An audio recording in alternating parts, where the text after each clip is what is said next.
Hey Teal Nation, Sam Wiederhat back with you for another episode of the Chant Pod presented by Revolution Mortgage. Hope your summer is going well. It is getting hot in Myrtle Beach and Conway, and that means one thing. Football season is on the horizon. The team is getting set for fall camp, and I tell you who's having a really good summer, the revamped Chanticleer defensive unit, led by new defensive coordinator Jeremiah Johnson. He's our guest on the show this week, and I had a blast talking about his guys that he calls the Soul Collectors.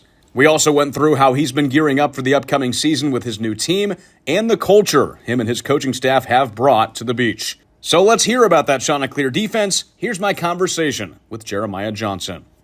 We continue our football rounds of the Chant Pod presented by Revolution Mortgage. Last week, we were talking with new offensive coordinator Drew Hollingshead and talking about the offensive side of the ball. This week, we're flipping sides and going to the new defensive coordinator, Jeremiah Johnson. Coach, appreciate you coming on. Excited to be here. How has the summer been for you so far? I'm sure it's been a whirlwind getting into a new place, but just kind of talk about what's been going on this summer. It's been awesome. I got my family moved out here, so that's been great. My daughter and wife just got here about 10 days ago, so we're all settled in, and well, I wouldn't say all settled, but we're getting all settled in, and ready to get started with fall camp.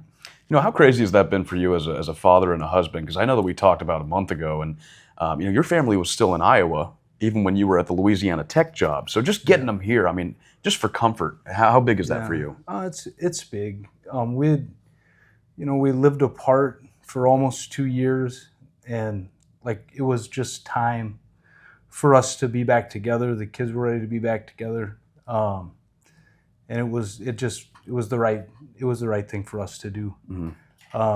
And we were able to find a place, and we were able to find a school that the kids liked, and everything worked out for us. So we were able to make it happen, and we're excited about it. Yeah, you've had 3 different jobs in 3 years, and just moving up the ladder. How much has this off season just been spent on getting used to the area, kind of getting acclimated to everything with the program?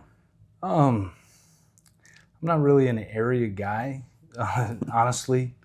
And the one thing that I was pretty fortunate, most of the people that I've worked with, were excited about being here as well. So that part of it was actually very simple, because a lot of the guys that we were with at Louisiana Tech are here in terms of the coaching staff. Mm-hmm. So that part of it was very, very simple. Obviously, Myrtle Beach, Conway, phenomenal area, easy to get around. There's 2 different roads that get to Conway, so if you get lost, you find 501 or 544, you can find your way to campus. Just get right back. Pretty easy. And so, I've made it around a little bit. 17, 501, 544, if I can find any of those, I can always get my way around, but haven't been out and about a ton. Just because our focus has really been on trying to get ourselves ready, to try to get better this fall. Mm-hmm. What have you, you've been here for about 6 months now at this point, correct? Yeah, since mid-January. Sure. So you get hired in the off season, and just what have been your first impressions of Coastal Carolina, the university, and the football program? The university, I didn't realize that, I guess, how it's big, but it's small. Yeah. I go for a walk every morning, and it's a lot bigger than you think, landmass wise, because it's from campus to 501 is about a mile, but it feels small when you're here. There's 12 to 15,000 students. You see the same people all over the place, so it feels small. In terms of the football program, I'd been in FCS for 15 years, way back when Coastal was FCS. Everybody knows about the teal turf. You just know it's a brand. It's a national brand that about wherever you're at in the country. Everybody knows about Coastal Carolina. So, that part of it, I think it's exciting. It's one of those places that regardless of where you're at, everybody knows about Coastal. That's exactly what I was going to ask you, because you spent so much time at Northern Iowa and in FCS. What was your knowledge like of Coastal beforehand, kind of before you took this job? Well, yeah, I mean, I'd seen them obviously way back in the Big South days, just because I was in the Valley for so long. And then, when you're in the FCS, and we were at Northern Iowa, we were in the Missouri Valley, which was kind of like the SEC, really, of the FCS. Like that was a tough league. And so, when you're in the tops of those leagues, you're always looking at the teams that are in the top of the other leagues. And obviously, Coastal was one of the better teams in the Big South, so we would always take a look at them. And they, like Eastern Washington had a red turf, Central Arkansas had a purple and gray turf.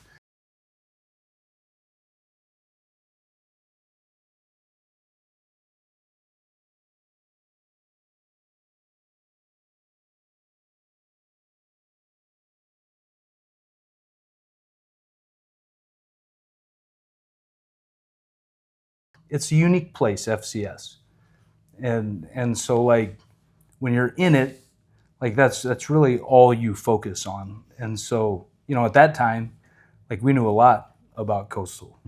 And then obviously when they moved up, I mean, shoot, they've been bowl game after bowl game after bowl game, and had a lot of success. And we're looking at trying to get some stops this fall and keep that thing going. You get to be a part of the team that plays on the new teal turf. That's It's right. Surf Turf 2.0 that's being put in right now as we speak. You're coming off a really successful defensive year at Louisiana Tech. You get a call from Coach Beck in the offseason. Why was Coastal Carolina? Why was this a job that you wanted to take? It was, it was a job I want to take because it's Coastal.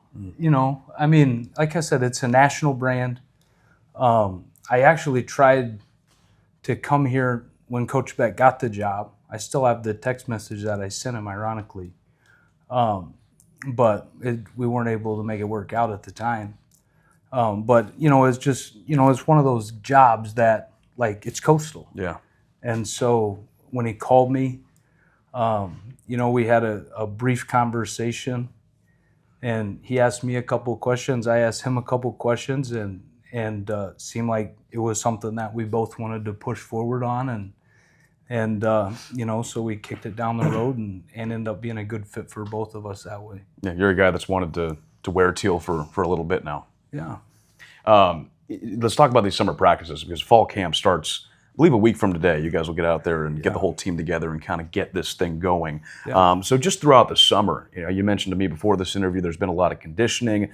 Just what kind of time has been spent, doing that, but also trying to implement your culture? Yeah, we are able to spend some time in the weight room, obviously, but a lot of conditioning, a lot of weights. When we get some time, the NCAA allows us to have like 8 hours a week with them, and we can have some meetings with them and things, and we've really been trying to implement our culture since we got here in January. We do have a brand. We call ourselves the Soul Collectors. And it just like we're trying to really inject some new DNA, I guess, into what we're about, and try to give these kids some things that they can hold on to, and some things that hopefully will help them for the rest of their lives, really, as they push forward. It'll help them in football. But really, it should be able to help them in everything that they do in life. As Soul Collectors, so what are you guys about? What is behind that culture? Well, the first thing is like our mindset is improve and compete today. And so ultimately what we want to do every single day, if we wake up and our mindset is improve and compete today, it doesn't matter what aspect of life we're in. It's relationships, it's school, it's football, anything. It could be work, but anything that I do for the rest of my life, if my mindset is improve and compete, there's no way I can fail. Mm-hmm. And so if we can adopt that mindset, we're going to start to find success in everything that we do. Mm-hmm. And so we're trying to do that. But at its core, a Soul Collector, like we want to impose our will. And as I've grown in this business and our staff, as we've grown together, what we've found, young people now, it's very easy for them to be a victim. And so we've made a decision that we don't want to enable these young people to be victims. So we're trying to give them tools to kind of control their own destiny. And so we're trying to help them. So what we always talk about, imposing your will and like taking control of yourself, and we say control the controllables. And we have a phrase, we say, so what, now what? So, we face adversity. Things don't go the way we want them to go, so what? Yeah. Like, what are we going to do to fix it? Yeah. I love that mentality. I think that's awesome. And I was just watching, because today is the Sunbelt Media Days, and I was watching the press conference with Coach Beck and Shane Bruce and Nick Del Grande.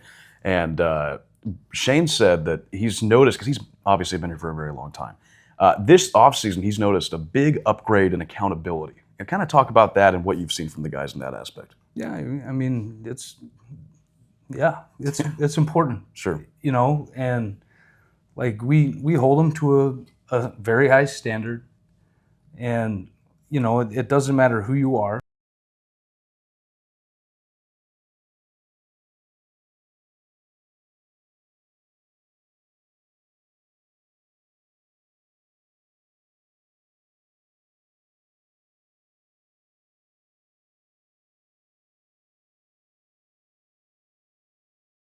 You're reaching the standard. Yeah. So it doesn't matter what it is, what aspect of life. It could be school. If you get an A on a test, why would we expect you not to get an A on every test? Right. If you can make a play in spring ball, why would we expect you not to make that play every time? Mm-hmm. And so you get to create your own standard, but we're going to push you to hold you to that standard all the time. And that is how we can help you to reach your full potential. Speaking of standard, I think something that really raised the standard here at the Coastal Football Program is the first year of the indoor practice facility, that actually opening up. I mean, what has been your impression of that, and how big of a difference maker do you think that can be for the program? I think it's going to be phenomenal. It's a beautiful space. It's as nice of an indoor facility as I've been in. I think it's going to be a game changer for us. As much rain and lightning as we get around here, like just to have the ability to go in there.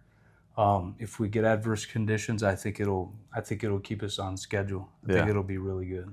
Talking about these off-season practices and the conditioning and the lifting, just who have been some guys that you've kind of noticed that Teal Nation can expect to make a pretty big impact going into 2025? I think, you're going to see Shane Bruce. He's a phenomenal leader. I think everybody knows who he is. Probably going to build a statue of him.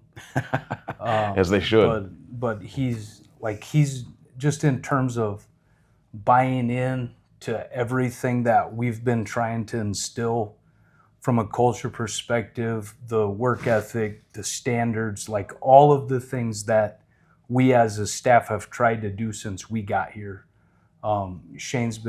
He's helped us a ton. Obviously, in the locker room, the kids respect him, but he's working his tail off. So Shane's done a great job in the linebacker room. Zamarian Gordon's had a great summer. Dre Pinkney's had a great summer in the safety room. Zach Cody's had a great summer as a corner. Honestly, so we have this saying. And what I tell the kids is there's only one way to get real confidence, and that's to do real work. Mm-hmm. Like you can't have real confidence if you don't do real work. And I told them a couple of days ago, we had a meeting, and I told them, like, when we start fall camp, you guys, most of you are going to be able to start fall camp with real confidence because you have put in a ton of real work this summer. And honestly, it's almost everybody. I almost feel guilty, just naming guys at each position, because for the most part, like everybody that's in our unit has worked their tail off this summer. I feel guilty just naming the 3 or 4 guys that I did, because I could name off 50 kids that have worked their tails off this summer. Yeah. The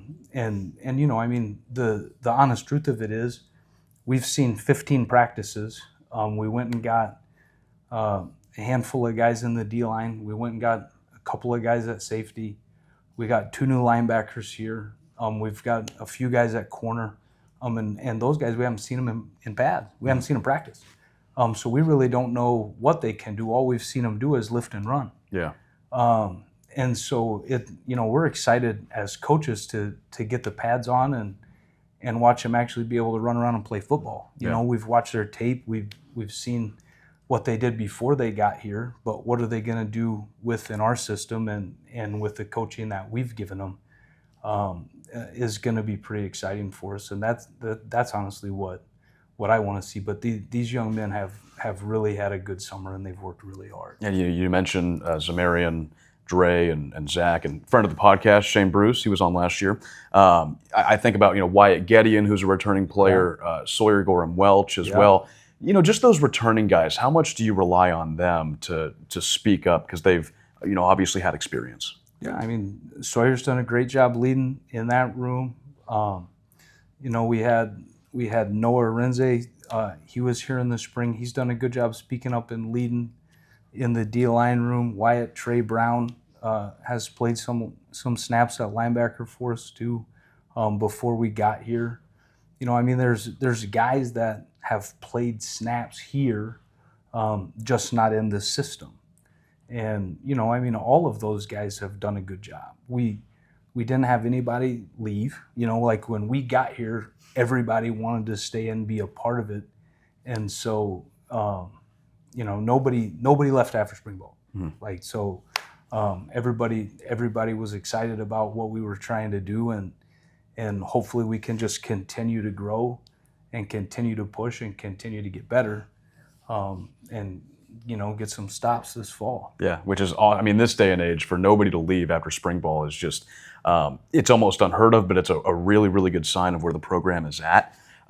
Coach, I want you to talk to me about, we talked about the culture, but on the field, what's kind of the defensive philosophy for you, the formations that you like to do, kind of what have you put into, the on-the-field setup? Well, we're going to figure out who our best 11 guys are and figure out what they do well. And then we're going to try to stop people. Yeah, easy enough. Ultimately, there's a million different things you can do offensively and defensively from a structure standpoint. But I would be crazy if we didn't figure out who our best 11 guys were and try to find ways to put them in position to make plays. We say the words in our defensive staff room, players, not plays. Players, not plays. Because ultimately, I haven't made a tackle since 1995. Coach Greer hasn't made a tackle for probably 10 or 12 years. Coach Carter, Coach Brookins, Coach Cox, those guys haven't made tackles for 10, 11, 12 years either. So, the young men on the field are the guys that have to do it. Mm-hmm. And so it's our job to put them in a position to be able to make plays. What we always tell people is we're going to attack.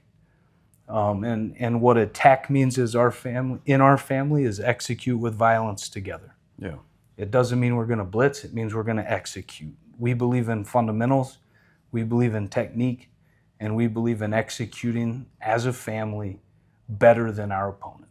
That's what we're going to do. And what we want to do when they play us, I hope they feel like there's 13, 14, or 15 of us on the field when they're playing against us because our kids want to play that fast and they want to play that aggressive. And when you're looking to add guys to this program and add them to your culture and add them to your philosophy, what kind of players are you looking for to just, increase that level of play? We like in terms of body types, long. I like long bodies. The big people have been beating up little people for hundreds and hundreds of years. I would know. So we like longer bodied people. We like guys that can run, obviously.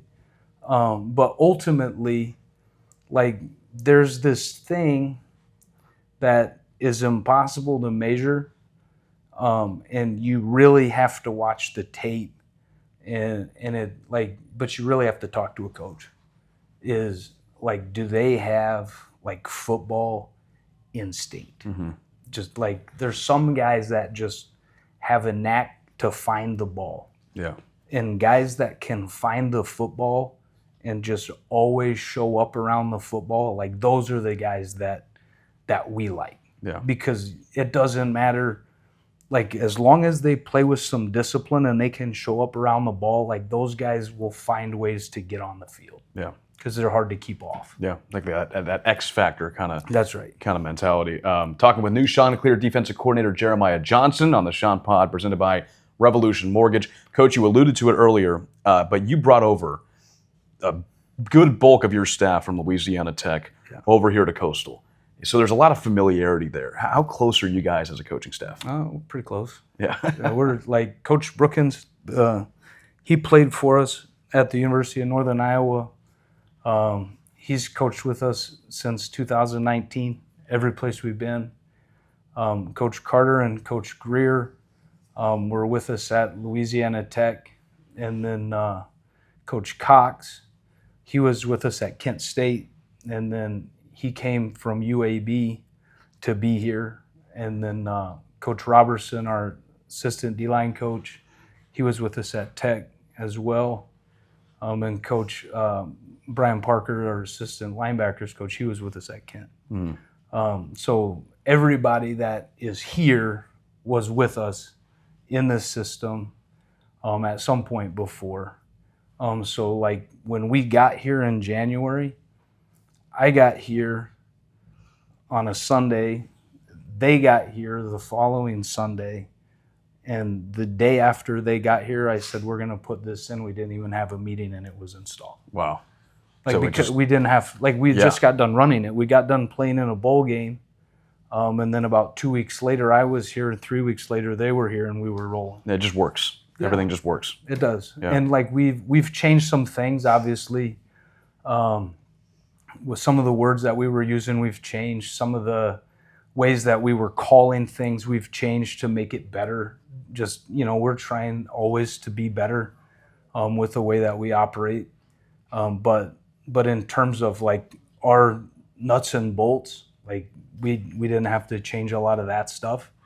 And so, we were able to just stick it in and start going. Yeah. None of the techniques have changed. The way that we're getting to them has changed a little bit, but it was super simple for those guys, and like they're some of my best friends. So like I'm pretty lucky that I get to hang out with my best friends. I get paid money to watch football, and I hang out with awesome people. Yeah. And unbelievable kids. Like these kids that we inherited here are phenomenal kids. Like they care about each other. They care about Coastal. Like they're phenomenal kids. Yeah, I've heard that consistently throughout this offseason, that the culture is really good right now. There's a lot of good people in this building. You mentioned like what you guys ran at Louisiana Tech. Now coming over here to Coastal, a lot of that stuff worked over at Louisiana Tech. I mean, you had the number 12 defense in the country, allowed just over 308 yards per game. What were some of those things that worked so well that you noticed that you're hoping now is going to kind of translate over to Coastal? Yeah, I mean, we had really good players at Tech too, which helped, but those kids, very similar to these kids, those kids believed in fundamentals. They believed in execution, and those kids, they loved each other and they fought, and that's what these kids are going to do. Is they're going to fight together, and they're going to execute as a family. And if you can execute your stuff better than your opponent executes their stuff, you got a chance to win. Mm-hmm. And that's really what we talk about.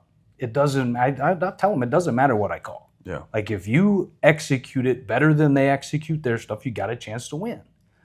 And like I've had this phrase on my board ever since I got here. It says, focus on results and change will never come. Focus on change and results will come. And so we talked about it the other day. If you go out there and you say, man, I want to beat Virginia. If that's all you think about, I want to beat Virginia, you're going to lose to Virginia. If you line up and say, I want to win this rep, and you do that 70 times, you got a chance to beat Virginia because you're trying to win this rep. And that's what our focus has to be. Our focus has to be on winning this rep as an individual. And if all 11 of us can focus on winning this rep, and if 10 out of 11 of us win this rep 70 times, most of the time, 11 of us are going to win. Say that happens 65, 68 times, you're going to be pretty good. Yeah. And so we're trying to create a very narrow focus where we're keeping the main thing. And that is, my focus is on executing my tech better than you can execute your tech on one play. Yeah. Well, it sounds like we have a great amount of talent in this personnel to win a lot of reps this year, just from what I've seen, and the returning players that we have back. But Coach, we mentioned your time in FCS with Northern Iowa. You spent 16 years there in total. What were some of the lessons that you learned from that time? And when it was time to make that jump and make that next move, why do you think that you were ready for that? It's a good question. We were there for a long time. The biggest reason why we never left, honestly, was because our kids were in a really good place. Like that was a phenomenal place for us to raise up our children. And Nikki and I, when we very first got married, we've been married 19 years. When we very first got married, we made the decision we weren't going to be bouncing all over the world. We were going to start a family, and we weren't going to do anything like moving them all over the country until we felt like it was time to do it. Yeah. And honestly, when Coach Lewis called and asked me to go to Kent State, I told Nikki, I said, this guy's different. Like he's different. And I honestly didn't think it was going to be 1 year. Like I thought we were going to go there and it was going to be more than that. But then he went to work for Dion, and all of a sudden, it got moving. And so ever since then, it's just been moving. And it's kind of odd because ultimately, you try to control the things that you can control, right? And the only thing in our business that I really can control is how I work every day. I can't control who picks up the phone and calls me. I can't control if we win or lose. I can control how we prepare. Yeah. But at the end of the day, I can't control if we win or lose. Yeah. But we're going to do the best we can to try to get stops, and hopefully we can have a factor in that. But you can only control so much. And so we just try to keep our nose down, and we're going to do the best thing that we can do here to get as many stops as we can get and try to get the ball back for our offense. And I know those guys are going to score a lot of points, and I think we're going to be pretty fun to watch. Yeah, I think so too. And Coach, I think I know the answer to this question because I asked you about a month ago, and your response was, I'm a simple man. But your activities off the football field, obviously spending a lot of time with the family when you can. Yeah. But what are some of those things that you like to do when you're not on the gridiron? Well, I like to spend time with my family. I like to fish. I have not gone fishing since I've been in South Carolina. I haven't had a chance. Now, my fishing poles did show up on the moving truck, so eventually I'm going to get a fishing license. Yeah. But it's going to have to wait now until the off season. Sure.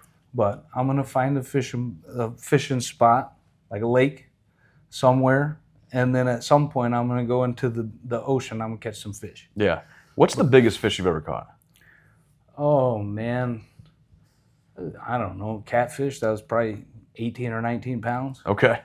In a river in Kansas. Yeah, that's sizable. He was a big boy. Yeah. His head was about this big. Yeah. Well, there's plenty of good fishing spots around here. I haven't been to them, but I know that a lot of people go. Yeah. It's a big thing to do around here. Yeah, my son and I, we like to fish. Yeah. Where did your love for football start? So I was that kid. My dad was a high school football coach. Uh-huh. And so I was that kid that I got off the bus or went to the elementary school. I got on the bus at the elementary school, rode the bus to the high school. Nice. And then I went to football practice Yeah. every day. And then when it was winter time, my dad coached junior high basketball, so I went to basketball practice. And then in the spring, he coached track, so I went to track practice. But I just, like, I was around. I wasn't good enough to play college football, so I went to the University of Kansas, and I just started studying. And I was pretty fortunate. I met a guy when I was an undergrad at the University of Kansas.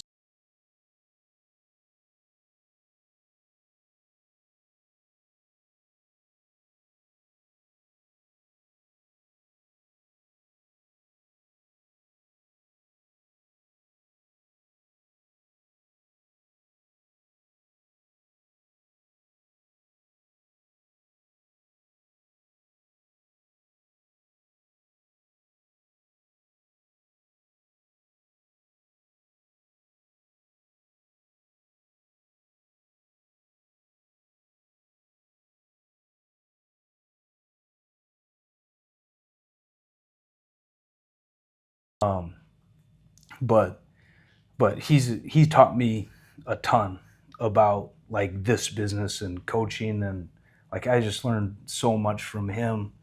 And I've been around like just phenomenal coaches and phenomenal people, and I've been able to learn so much, and I've been very fortunate, and I've been around some unbelievable kids and players. Like this game's been good. Yeah. Well, Coach, you've already gotten me extremely excited for this upcoming season. Anybody watching this is going to be excited just listening to you talk about this team. What are you most looking forward to when that team steps on the field against Virginia August 30th? I mean, how much are you looking forward to it, and what are you most looking forward to? Well, I'm looking forward to watching them play. Yeah. Honestly, I'm looking forward to the first practice. But that's not really the question you asked me. You asked me about the first game. That's the closest thing next week, right? Yeah. Yeah. For the first game, I'm honestly excited to see how we respond the first time we face adversity. Mm-hmm. That's what I'm excited to see. I'm excited to see the first time we get punched in the mouth. How are we going to handle it? Are we going to tuck our tail, or are we going to fight? Yeah. That's what I want to know right now. And I don't know the answer. I think we'll find out real quick. I believe that we've got some fight in us, and I'm excited to see that. I'm excited to see us pull it out. But until it actually happens, I don't know. I want to see it, and I want to see these kids dig deep, and I want to see them. I want to see them get a little bit grimy and get a little bit dirty, and I want to see them dig, and I want to see them fight. Yeah. Hey, well, Coach, we really appreciate the time here. This was awesome. I cannot be more excited for the upcoming season and to see your defense on the field. I appreciate that. Coach is ready to see this team on the field, and so are we. Fall camp begins soon, where this team will put the pads on and get to work for the upcoming season. The Chants went through Sunbelt Media Day in New Orleans a few days ago with head coach Tim Beck and players Shane Bruce and Nick Del Grande. Everybody sounds very confident in this group, and it won't be long before the Chants take the field against Virginia at the end of August. That'll do it for this episode. I want to thank Coach Johnson once again for letting us set up shop in his office. Can't wait to see how many souls the Chants can collect this upcoming season. Talk to you soon, Teal Nation. I'm Sam Wiederhaft, signing off. Chants up.